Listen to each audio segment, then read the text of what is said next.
Alright guys, welcome to your 50th tutorial, and as promised we're going to be working on the constructor and also the GUI in this lesson. So let's go ahead and do that right now. So public client is the name of the class I'm working in, and I'm actually going to pass it in a string host.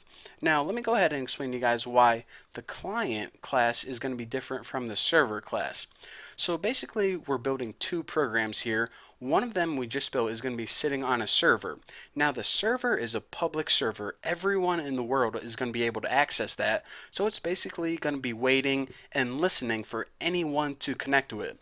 However, this program right here is going to be sitting on your personal computer, your desktop or your laptop, whatever it may be. Now, those computers, you don't want anyone in the world to access. That's only your computer. Your information is safe. So, since we don't want everyone in the world to be able to access it, we're going to build this program a little bit differently. We're going to be giving it the IP address of the server that we want to talk to. So this program right here that we're building right now is only going to be able to connect to that server wherever that program is, instead of everyone, being able to connect to your laptop, because that wouldn't be safe and that would just probably blow up your laptop. So that's what we're going to be doing, and that's why we need to pass in the IP address of pretty much the server or where we are connecting to. So again, before we do that, we're basically going to be building it the same as the last one, where super, just the title that appears, client mofo, and the other one was like named Bucky Instant Messenger, but I'll just name this client something so we know that it's the client. And of course the server IP, the variable that we created right here, is going to be equal to the host or whatever we pass in. And the reason that I made it up here is because we're going to be setting the variable equal to a value right here, which is of course the IP address of the server, but we want everyone to be able to access it, so that's why we're putting it right there.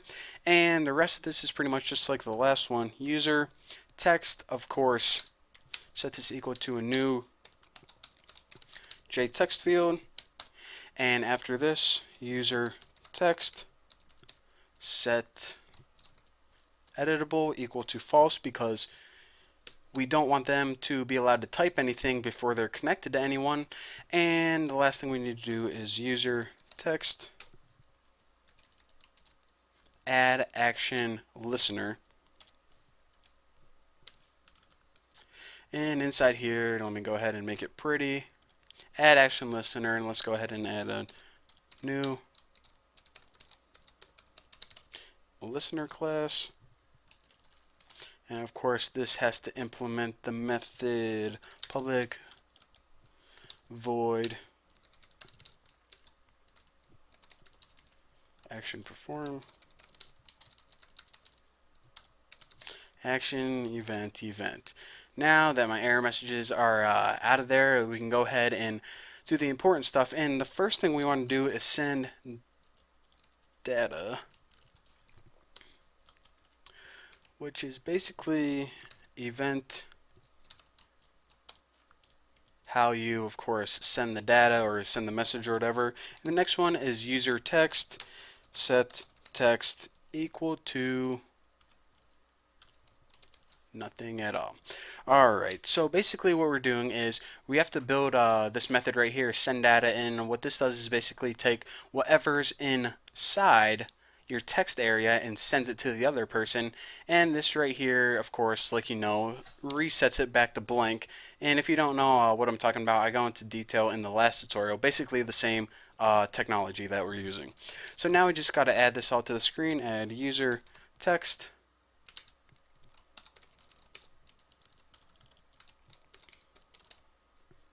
border layout north. Make it appear at the top of the screen like the last one.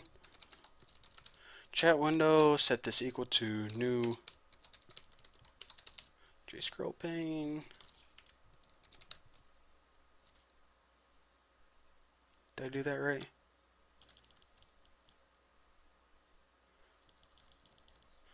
Okay, I think I'm way messing up here. I was typing and I was looking at my keyboard because I got a weird keyboard right now. Alright, so the first thing that we do is chat window equals new JText area. And now we add it to the screen. Add J scroll pane. Chat window first, and where do we want to put it?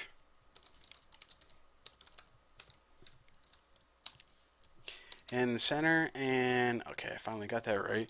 Now set the size, and I believe my other one was 300 by 150. And now we just have to make it visible. So set the visibility equal to true. And you guys should know what all of this crap does already. We basically added this to the screen, then put it inside a scroll pane so we can, scroll up and down, set the size of it, and made it visible. And the only error we're getting right now is the send data because we didn't create that method yet, and we have to create it in the next video. So again, in the next video, what we're going to be doing is we're going to be making that start running method, but I'm actually going to name it something different. And as you'll notice, I name a lot of my methods something different because it just helps me understand, I don't like the name of the exact same as the server and the client, so I might switch it up a bit. And we also have to code it a little bit differently since, we're not accepting IP addresses or not accepting connections from everyone. We're only connecting to one specific computer. So definitely don't just copy this exactly like you did the last program or else it's not going to work. So anyways, the next program we're going to be setting up one of the main methods. So I'll see you then.